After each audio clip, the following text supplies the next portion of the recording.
nascer e tempo de morrer. Tempo de plantar e tempo de arrancar o que se plantou. Está prestando atenção? Amém. Eu vou ler o resto para ganhar tempo. Tempo de matar e tempo de curar. Tempo de derrubar e tempo de construir. Tempo de chorar e tempo de rir. Tempo de prantear e tempo de dançar. Tempo de espalhar pedras, tempo de ajuntá-las. Tempo de abraçar e tempo de se conter. Tempo de procurar e tempo de desistir. Tempo de guardar e tempo de jogar fora. Tempo de rasgar e tempo de costurar. Tempo de calar e tempo de falar. Tempo de amar, tempo de odiar. Tempo de lutar e tempo de viver em paz. Há um tempo determinado para tudo nessa vida. Muito embora nós saibamos disso, que há esse tempo determinado, nós queremos, amados, atropelar as ocasiões, nós queremos atropelar o sentido da vida. A pessoa entra na escola, vamos falar de uma criança na educação fundamental, ela entra na escola e os pais já querem que no primeiro dia de aula ele volte para casa lendo, escrevendo, e nós atropelamos.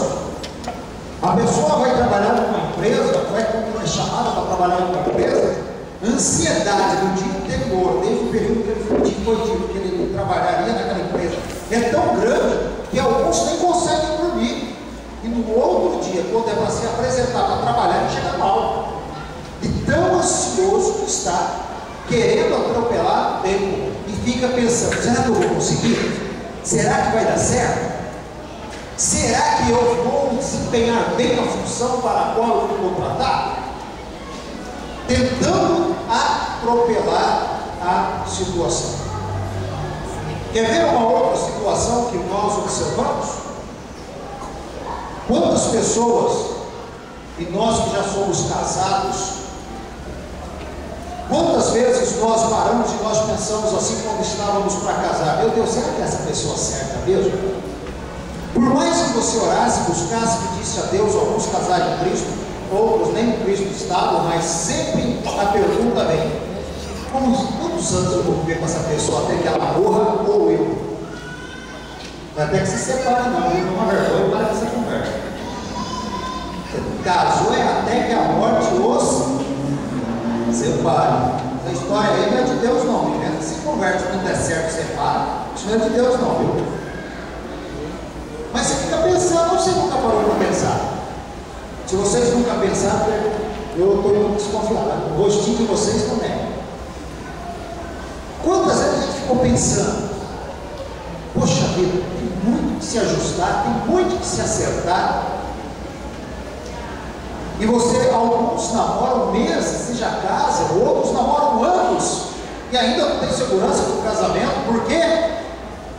Porque aquele tempo não foi suficiente para que a pessoa tivesse convicção na tomada de decisão.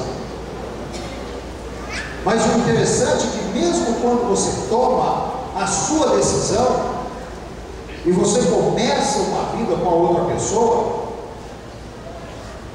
somente o tempo vai dizer o quanto vocês dois aprenderão juntos, o quanto os dois aprenderão um com o outro.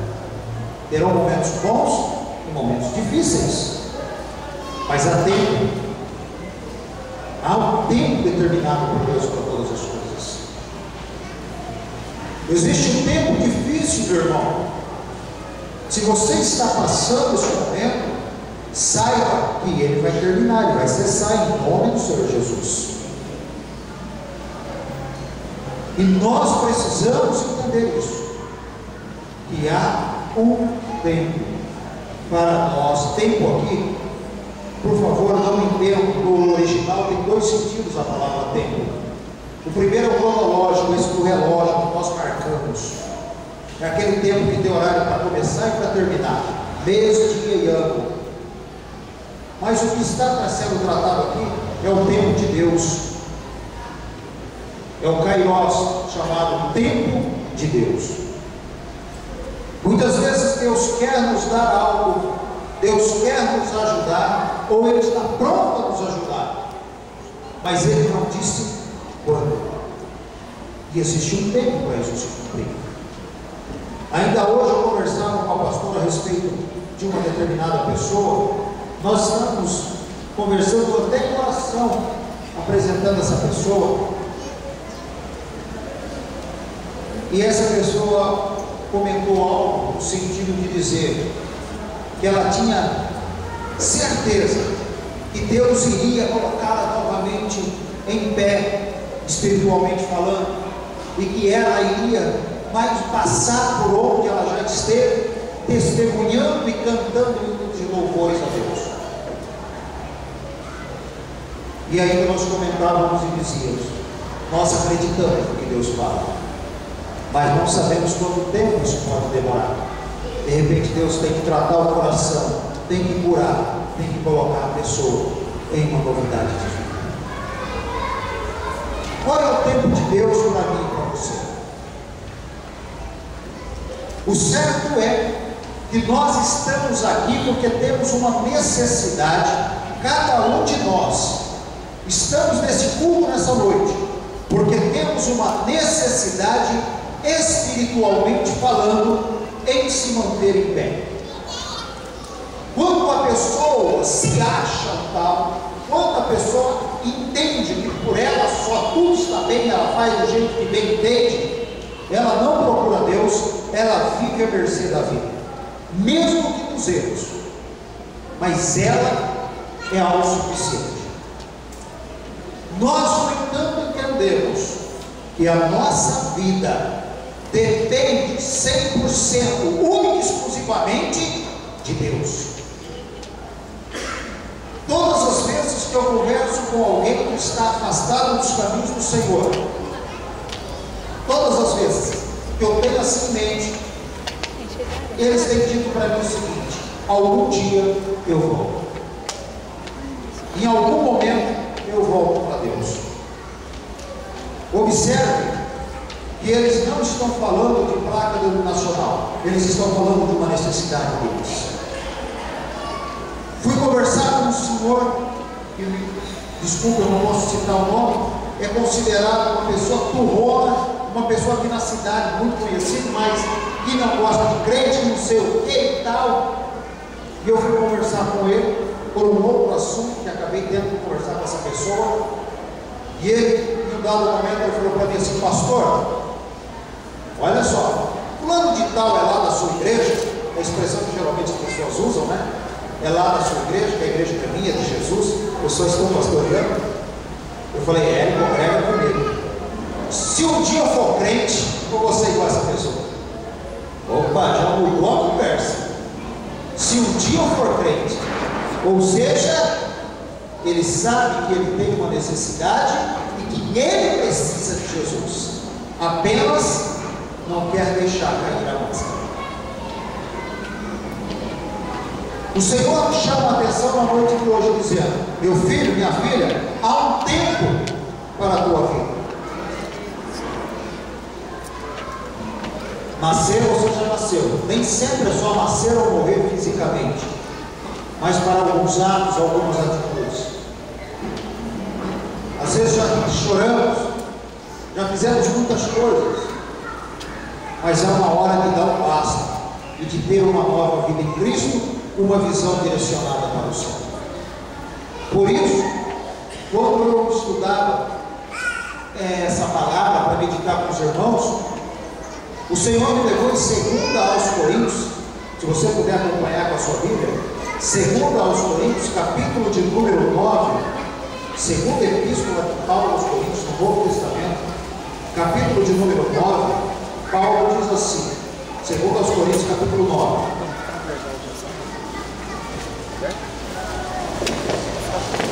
verso de número 6.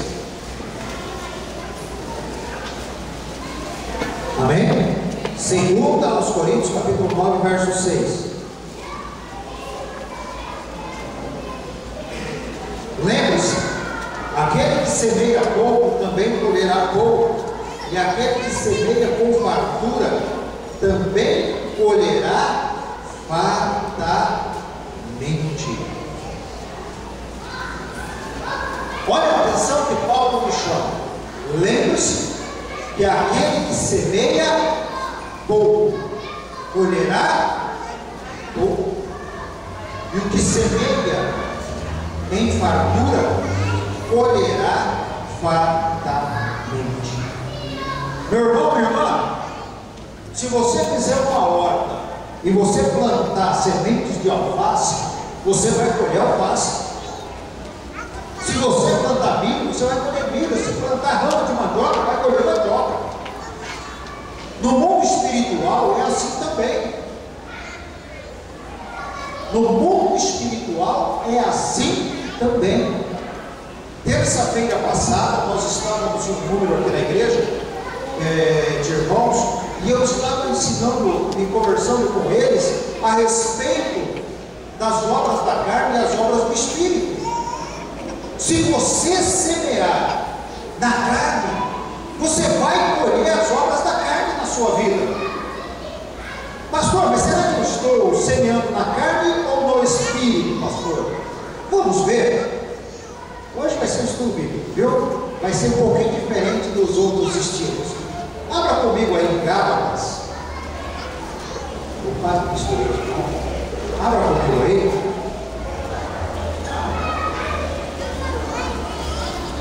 E nós vamos ver se nós estamos semeando na carne ou no Espírito. Gálatas capítulo 5.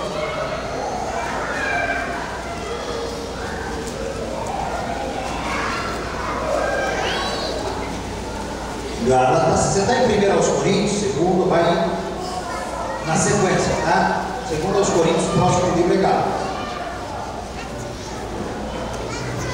Hoje eu tomei uma fome, desculpa que eu falei a tarde toda. Nossa reunião hoje à tarde foi regrada a sorvete e Coca-Cola. E aí não tem garganta que tolera. Daniela, essa reunião se perdeu. Daqui isso. Gálatas capítulo 5. Aonde você está semeando? Vamos ver? Eu não quero que você cutuca ninguém que está do teu lado. Cutuca a tua consciência, tá? Por favor, cutuca a sua consciência. Deixa quem está do teu lado em paz. Pelo menos agora. Depois ainda está preocupado um pouco. Amém? Olha só. Gálatas capítulo de número 5. Todos encontraram? Verso 19. Gálatas 5:19. Ora, as obras da carne são manifestas. 5:19. As obras da carne. Quais são as obras da carne que você pode estar semeando e perdendo a bênção? A minha versão diz um pouquinho, algumas palavras um pouquinho diferentes, mas eu vou ler devagarinho para você prestar atenção. 5:19. Deus encontrou, estou vendo alguns ainda folheando. Amém? Amém, gente? 5:19. As obras da carne são imoralidade sexual,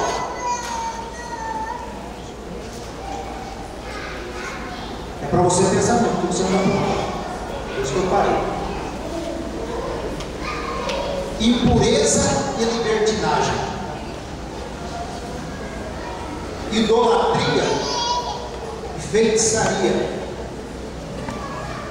ódio. Tem ódio desse coração? Discórdia, ciúmes. Larga a mão dessa besteira que ciúme é de Deus. Sai fora, isso não é de Deus não. Cuidado sim, ciúmes não. Ira, egoísmo. Você é egoísta? Dissensões, facções, inveja,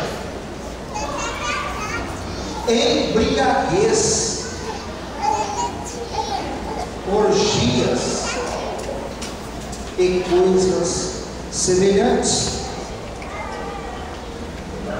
E Paulo escreveu assim: e eu os advirto, como antes já os adverti, aqueles que praticam essas coisas não herdarão o reino de Deus. Sou eu que estou falando alguma coisa ou a palavra de Deus? Vocês não acabaram de ler? Sou eu que estou falando alguma coisa ou a palavra de Deus? Aonde você está semeando?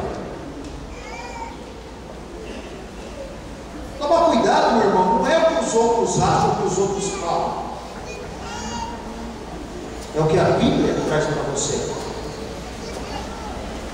O que os outros dizem, o que os outros falam, diz respeito a você, sim, quando se trata do seu testemunho de vida. Mas como anda esse coração? Como anda essa mente? Ela está em Cristo? Ou está fora de Cristo? Ou a teoria do achismo já chegou aí? Ah, eu acho que eu estou bem. Aí eu acho que assim eu estou certo. Eu acho, então cuidado com a teoria do achismo, tá? Porque eu acho que você vai se mudar. Eu não acho nada, tenho certeza do que eu prego.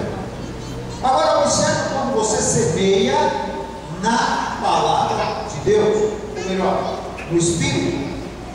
Continuando a leitura: mas o fruto do Espírito. Então prega, você está semeando aonde? Terra. O que semeia pouco vale pouco. Por isso que alguns vêm para a igreja antes de nós vermos. Algumas pessoas vieram para a igreja, tiveram uma dificuldade em uma determinada área, e quando se converteram, quase não tiveram nenhuma renúncia. Por quê? Porque quando estava na impiedade, sem Cristo, a pessoa não semeou nas trevas, levava uma vida assim, sem salvação, mas uma vida, entre aspas, normal. Fecha as aspas. Agora, aquele que estava fora de Jesus e andava com a vida toda desregrada, quando se converte, o sangue do cordeiro tem que lavar ele umas 3 ou 4 vezes, porque senão ele não aguenta, de tanta prova. E é renúncia em cima de renúncia. Por quê? Porque você está totalmente vivendo uma vida longe de Deus, e ainda com muitas e muitas práticas longe do Senhor. Agora, quando você semeia no Espírito, olha o que a palavra de Deus diz que você vai colher. Presta atenção, está semeando no Espírito. Mas o fruto do Espírito é amor. Tá? O primeiro deles é o amor. Não o amor carnal, leviano, mas um amor verdadeiro, sincero, alegria, paz, paciência, amabilidade, bondade, fidelidade, mansidão e domínio próprio. E contra essas coisas não há lei. Pastor, eu não tenho paz, eu não vivo em paz. Paz não se compra e não se vende, se adquire em Cristo Jesus, em estado de espírito. Alegria é estado de espírito. Alegria não é festividade. A alegria que o mundo conhece, ela é passageira, é momentânea, é semelhante a rojão. Você acende, pum, dá uns 3, 4 pulos, daí a pouco sumiu. A alegria do homem e da mulher de Deus, ela é espiritual, está dentro dele, está ligada nele e em Deus. Aconteça o que acontecer, ele está firmado no Senhor. Aonde você anda semeando? Pergunte para si mesmo: o que você anda semeando? Semear em Cristo é diferente de semear sem Cristo. Semear sem Cristo é barganha, é o toma lá da cá, é fazer favor esperando que amanhã receba uma recompensa em troca. Semear sem Cristo é a pessoa hoje que dá um copo de água, vai jogar na tua cara que ele te deu um copo de água. quando você estava com sede. Semear-se em Cristo é a pessoa fazer algo para se vangloriar, ou por desencargo de consciência. Quantas vezes nós já fizemos algumas coisas por desencargo de consciência? Pare para pensar. Isso é quando estamos sem Cristo, fazemos simplesmente na lei de Gerson, né, como se diz, levar vantagem. Tem que levar vantagem, tem que sair na frente. Mas quando se está em Cristo, o coração é puro, as suas ações são todas elas firmadas, são todas elas abençoadas pelo Espírito do Senhor, e você faz com o coração doador.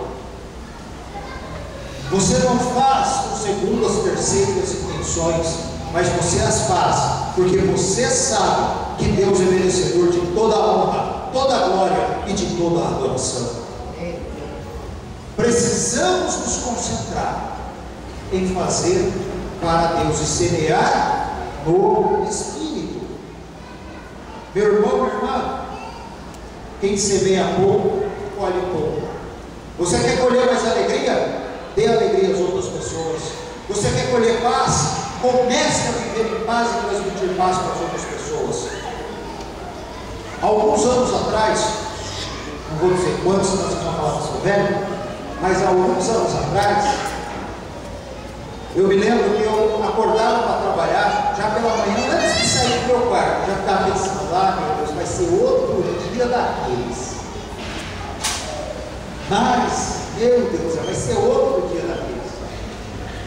Se eu saísse do meu quarto, eu desse uma olhada para lá de fora, estivesse chovendo, pronto, acabava o dia para mim.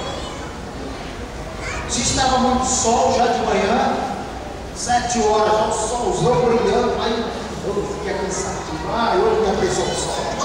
É hoje que eu não vou aguentar, porque eu fiquei rico de água. Já começava a reclamar. Quantas vezes sofrendo em vão? Para que isso? Para nada. Artimanhas malignas para tirar a minha paz. Até que um dia eu, falando com Deus, o Senhor me disse: calma o teu coração, confie em mim, o que tiver que acontecer vai acontecer, fique em paz, descansa, aprenda a descansar, para de reclamar, agradeça por não estar desempregado. Você sabe que aquilo foi um santo remédio. A partir daquele instante eu comecei a trabalhar com chuva, sem chuva, com sol, sem sol, nublado ou não nublado, tudo é bênção do Senhor. A vida muda.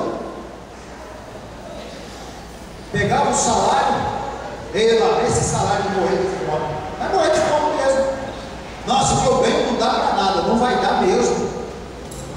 Agradeça ao Senhor pela vitória que você teve. Agradeça ao Senhor porque você conquistou, porque você conseguiu. Agradeça ao Senhor, meu irmão. Não viva de aparência. Quem vive de aparência se dá mal na vida. Não viva de aparência, por favor. Seu relacionamento com seus filhos, com a sua esposa, com seu marido, no seu local de trabalho, seja onde for, não seja de aparência. Mas aprenda a semear, aprenda a investir em vidas, aprenda a investir em você. Deus está dizendo que está chegando o tempo de você cantar. Mas para você cantar o hino da vitória, você tem que estar curado, você tem que estar bem. E precisamos dar esses passos. Aonde você está semeando? Pastor, minha vida não vai para frente, não prospera, não vai. Você está semeando na carne? Presta atenção que aonde você semeia, Deus vê. O que você está fazendo, quem está vendo é Deus. Qual é o seu testemunho de vida? Queridos, nós vamos terminar essa administração daqui a alguns minutinhos. E você vai sair aqui cumprimentar algumas pessoas.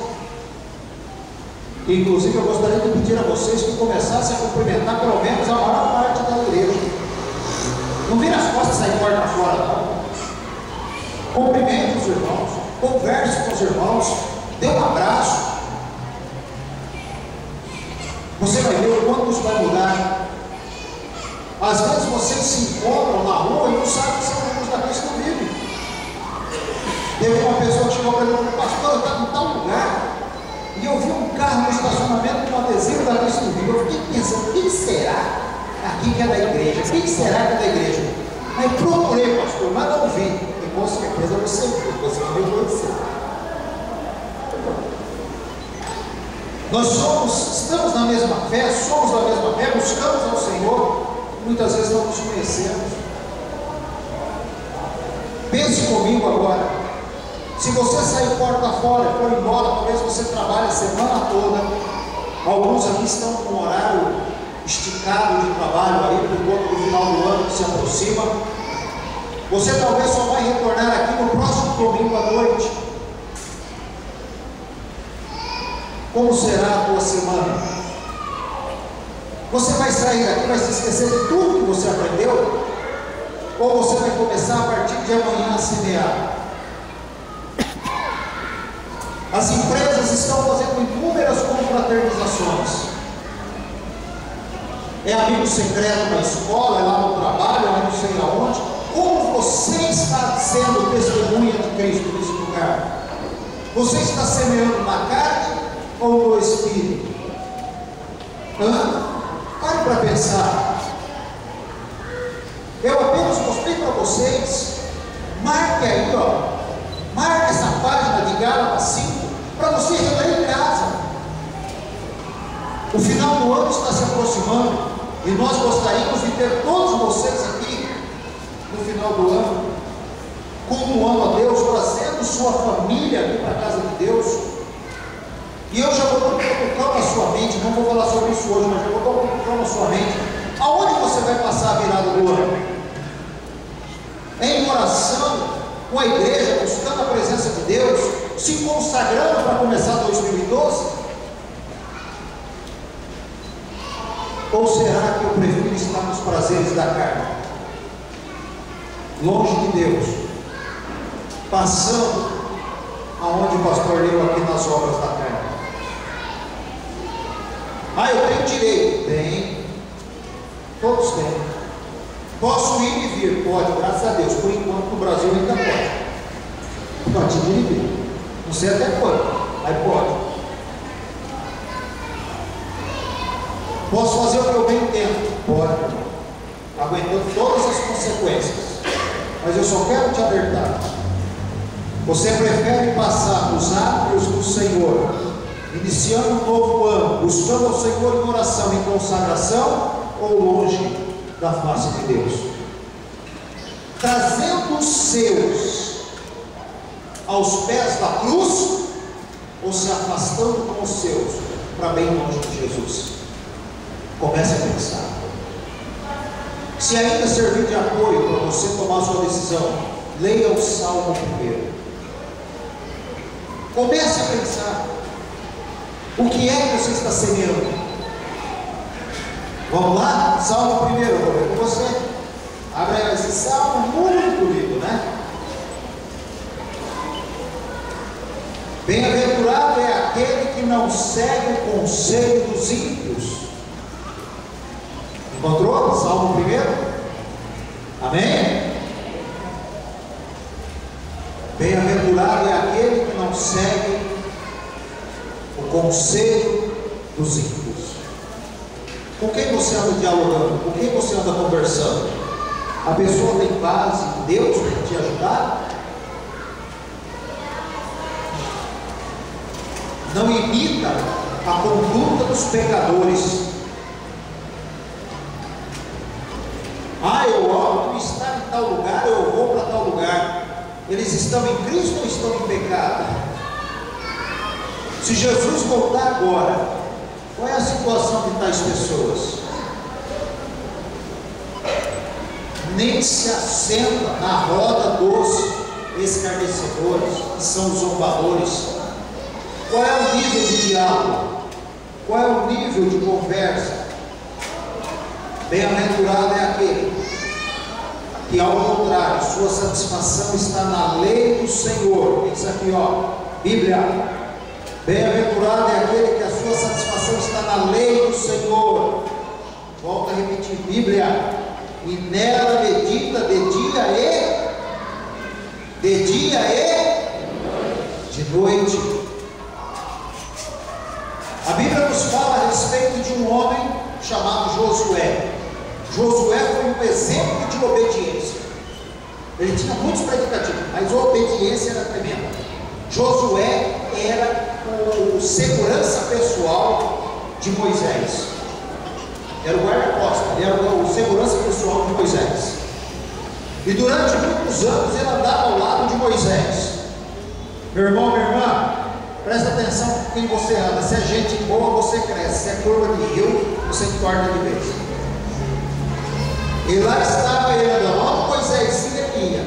Ele só chegava em alguns lugares porque Deus não deixava. Aqui vem outra grande missão. Você pode andar com grandes homens de Deus e grandes mulheres de Deus, mas tem coisas que só pertencem àquela pessoa. Contigo Deus vai ter uma experiência única e particular. E ele andava o tempo todo com Moisés, até que um dia Moisés morreu.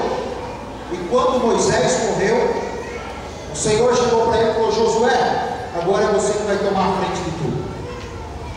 Ou seja, ele estava preparado.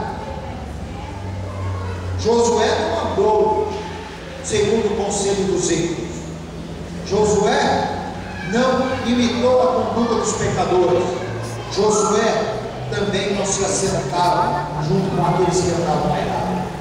Mas abre a tua Bíblia em Josué capítulo 1, está lá no Antigo Testamento, o 6º livro da Bíblia. Josué capítulo 1. Olha o que acontece com esse homem.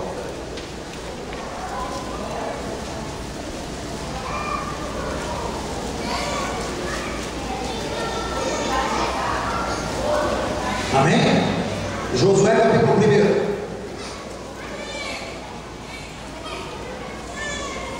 Diz o Senhor a Josué no verso 6.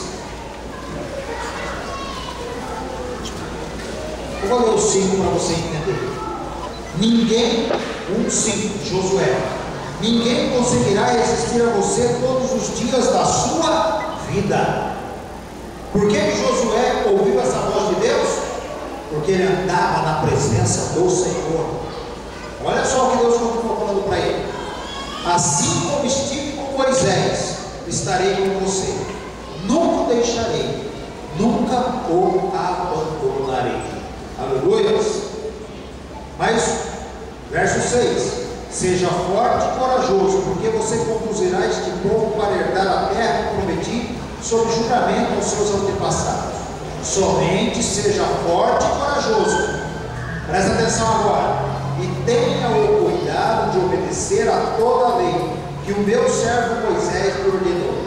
Não se desvie dela, nem para a direita, nem para a esquerda, para que você seja bem sucedido por onde quer que andar. Meu irmão, minha irmã, você quer ser bem sucedido na vida? Quer ser próspero? Preste atenção na palavra de Deus.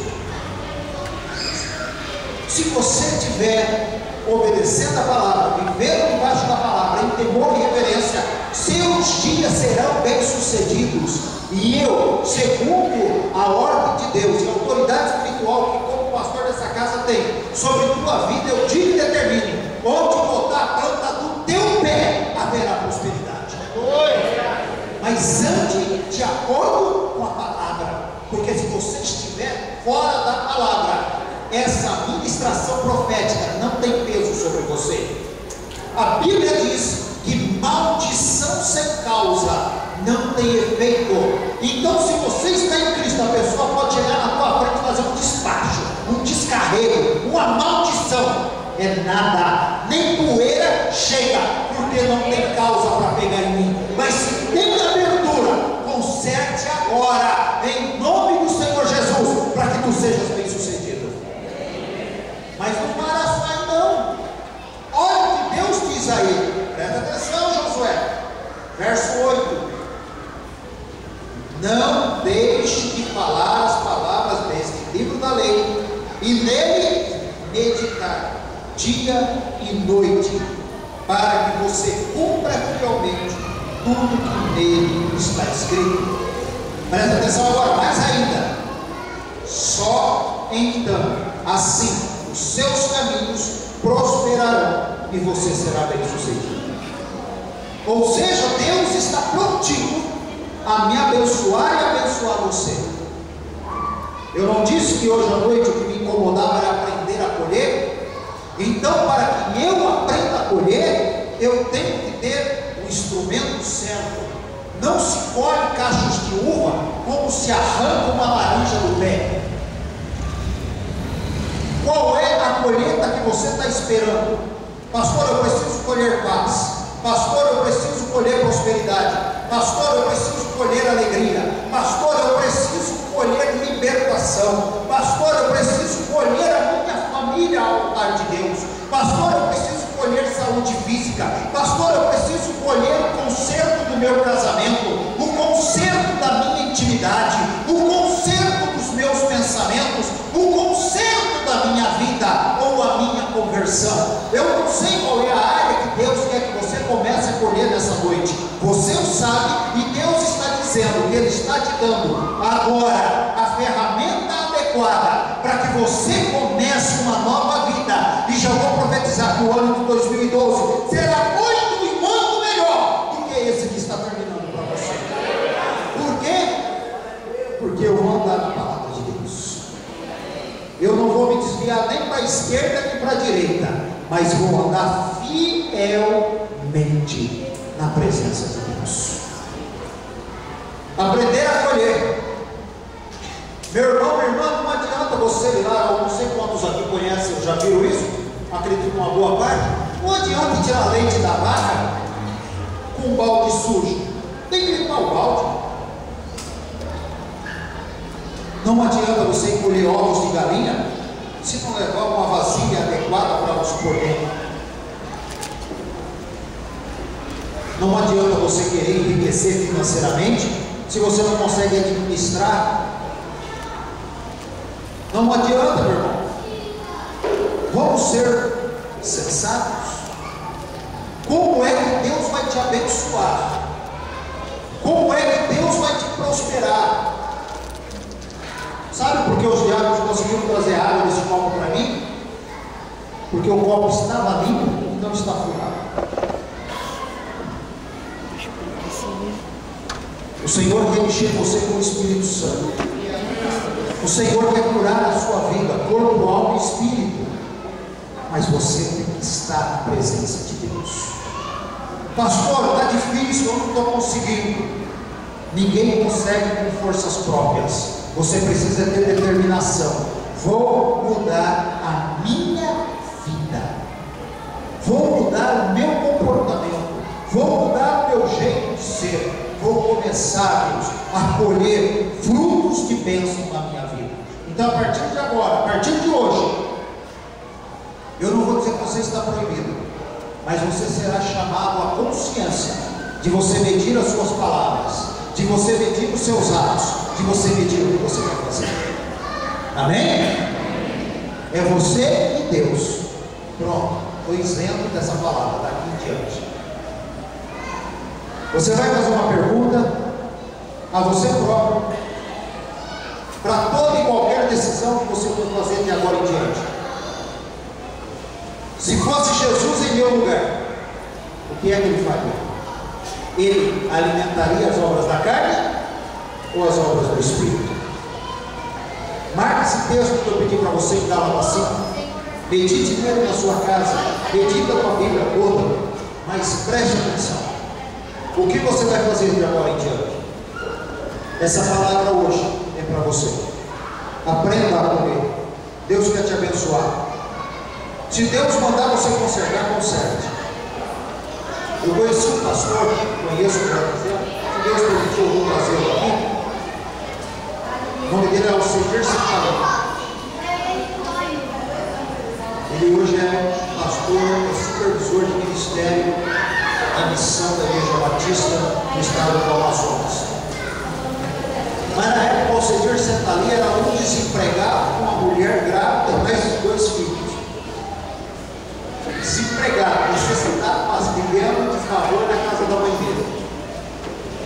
essa história aí eu vou contar.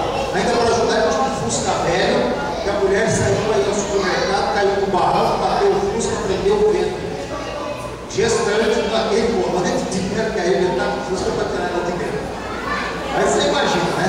A situação que eles estavam vivendo. E Deus deu um sonho ao Cedir, na época eu não era pastor, eu disse para ele que ele seria missionário. Ele falou: Deus, eu missionário? O senhor está de brincadeira comigo. Eu nem crente da pessoa, que crente me levar da prega, como dia aqui, outro dia acolá.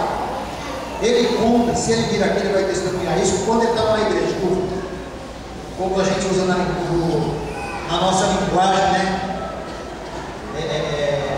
Aqui dentro da igreja, quando o fogo caía, ele saía porta fora, falava: vai que sobra alguma coisa para mim. Ele sempre ia embora. E Deus falou com ele. E aí fez um voto com Deus. E ele disse assim: Deus, o negócio é o seguinte, se o senhor quer realmente que eu seja missionário, eu vou me dar essa problema, o senhor vai ter que me dar condições financeiras. Ele fez um voto. Ele falou: depois o senhor me der, eu vou embora. Eu vou na hora. E o interessante, meus amados, é que ele foi trabalhar de servente de pedreiro numa construção civil, e ele estava trabalhando, começou, enfim, uma insolação, começou a passar mal. Depois de uma semana, ele falou: sabe de uma coisa, vai sair fora desse negócio, você tem que virar lá. E ele estava ali, alguém chegou para ele e falou: Senhor, sempre achei que você tinha ativo para negócio. Teu pai é mestre de obra, arruma umas construções, põe uns empregados lá, teu pai toma conta e você administra. E ele ficou pensando, ele disse: mas acho que dá certo aí, porque primeiro, trabalhar de servente de pedreiro eu não posso, administrar eu não posso, teu pai é mestre de obra, sabe fazer tudo, é isso que eu vou fazer. Amados, resumindo toda a conversa, o Alcedir começou a fazer isso. Começou a pegar algumas obras aqui, outras lá, alguns sobrados, isso na cidade de Valinhos. Uma bela noite está ele lá dormindo, Deus falou com ele um sonho: abre uma empresa, abra uma empresa, legaliza tudo. Ele falou: epa, eu tenho coisa estranha aí, mas eu vou atrás. Conversou com o contador, abriu uma empresa, deixou tudo em ordem. Passado algum tempo, Deus falou com ele: procura obras públicas, eu vou colocar na tua mão. O Alcedir foi atrás de uma licitação, ele ficou sabendo que ele fazia uma licitação na época para a construção de uma delegacia e reforma da Câmara Municipal da cidade. À noite ele estava dormindo, Deus deu o valor que ele tinha que pôr na licitação. Dormindo. No outro dia ele encontrou comigo e falou: rapaz, Deus me deu um sonho, sabe? O que você acha que eu coloco? Eu coloco, pai. Perder já está perdido. Ganhar de Deus, então coloca o sonho. Ele foi lá e fez a licitação tanto para a Câmara Municipal, para a reforma, como para a construção de um prédio da delegacia civil. Fez, não é que saiu para ele. Deus estava falando, o Alcedir começou a crescer, ia pegar algumas indústrias e algumas obras grandes.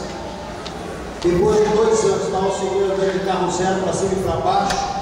Ou seja, um monte de trabalhadores para ele. O pai dele, que era mestre de obra, agora virou chefão, e vai engenheiro trabalhar com o Senhor, cheio de trabalho. Uma bela noite o Senhor aparece para ele, e está o Alcedir descendo de um avião, segurando na mão da esposa e as 2 filhas. Nesse momento, aquele bebê do ventre que eu contei de fazer já nasceu. Era a segunda filha dele. Eu disse a terceira, era a segunda, o terceiro nasceu lá. A segunda filha, ele descendo com as 2 meninas, a esposa. Ele olha e vê o nome no aeroporto, que eu não me lembro mais. No outro dia, o Alcedir está indo, segundo ele testemunha, ele está indo para o escritório dele, agora ele já era chique, já tinha um escritório no centro da cidade. Está indo para o escritório ao lado de uma agência de turismo.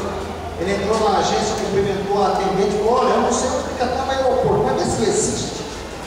O aeroporto tal. Ela falou assim: olha, eu não lembro não, eu vou verificar. Ela virou para ele e falou: fica na cidade de Manaus esse aeroporto. E Deus já tinha dito para ele há muitos anos atrás que era para ele ser missionário no Amazonas. Quando Deus falou aquilo, ele gelou. E ele lembrou do voto que ele fez com Deus. eu vou deixar tudo se o Senhor me der. Ele subiu para o escritório, dobrou o joelho e foi orar. E Deus falou para ele: o tempo chegou, pode deixar tudo. Você sabe o que ele fez? Você imagina? Saber você não sabe. Você imagina o que ele fez? Ao se vir, ligou para a irmã dele, que era gerente de uma empresa. Ligou para ela, vamos embora a Aureli. Entendeu? Ligou para a irmã dele e disse: Aureli, eu vou embora para o Amazonas. Você assume a construtora? Ela falou: você está falando sério? Eu não posso deixar o pai para administrar, mas ele pode cuidar dos peões. Mas eu vou embora para o Amazonas. Vou passar tudo para você. Ela falou assim: Denise, você está maluco? Eu falei: daí a pouco chegou o Zenê na minha casa, olhou para mim e falou assim: estou indo embora para o Amazonas. Deus falou que eu tenho que ir para lá e eu vou embora. O que você acha? Eu falei: se ele falou, vai. Mas se ele não falou, você vai quebrar. Ele falou: mas ele falou que ele não vai. Vai, e Deus vai te honrar. E foi o que ele fez. Mas por que o senhor está dando toda essa volta? Porque ele soube colher. Eu não sei o que Deus tem com você, qual é o pacto, a aliança que você fez com Deus, o voto que você fez com Deus. Às vezes, meu irmão, você está na rua da amargura hoje, porque você fez um voto lá atrás, você fez um pacto que está quebrado. A aliança está desfeita.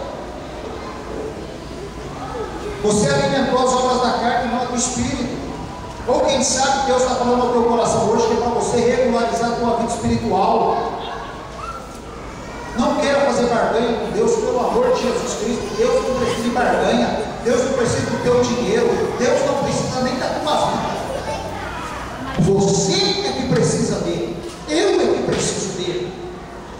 Às vezes nós achamos que Deus é obrigado a fazer nossos caprichos. Ele não é. Nós é que precisamos da misericórdia infinita dele sobre nós. Mas em nome de Jesus eu estou te dizendo isso, porque se você fizer um voto com Deus, se você andar na presença de Deus, Ele vai te honrar. Ele vai te colocar por cabeça. Ele vai cumprir tintim por tintim o que Ele te prometeu. Mas Ele quer que você ande segundo a palavra que Ele nos determinou. Você não veio aqui nessa noite por um acaso. Deus trouxe você aqui porque Deus tem algo grande, sublime, para entregar nas suas mãos. E assim nós vamos encerrando o ano de 2011, prosseguindo para o alvo e restaurando a visão. Quando nós entendermos completamente o significado disso, a nossa vida será nova em Cristo Jesus. E nada nos deterá espiritualmente, emocionalmente e na nossa vida material. Amém? E Roseli não, Alcedir. E o Alcedir hoje, como eu disse para vocês, já tem uns 16, 17 anos que ele está no Amazonas. Foi para lá como missionário desconhecido, trabalhando lá nas populações, com as populações ribeirinhas. Hoje ele é supervisor da missão. Não é qualquer missãozinha não, é a missão, com toda a estrutura que possui. Eu sei que Deus pode levantar você e colocar você por cabeça, colocar você para fazer a diferença. Mas em nome de Jesus eu te convido nessa noite, aprenda tudo. A minha oração por cada um de vocês nessa noite vai ser: Deus, ensina o teu filho e a tua filha a colher, lá na casa, lá em casa com a família, lá no local de trabalho, lá na escola, ministerialmente, aprender a colher. Deus te capacitará. Você crê? Vamos estar de pé, por favor. Ministério de louvor, vamos falar com Deus.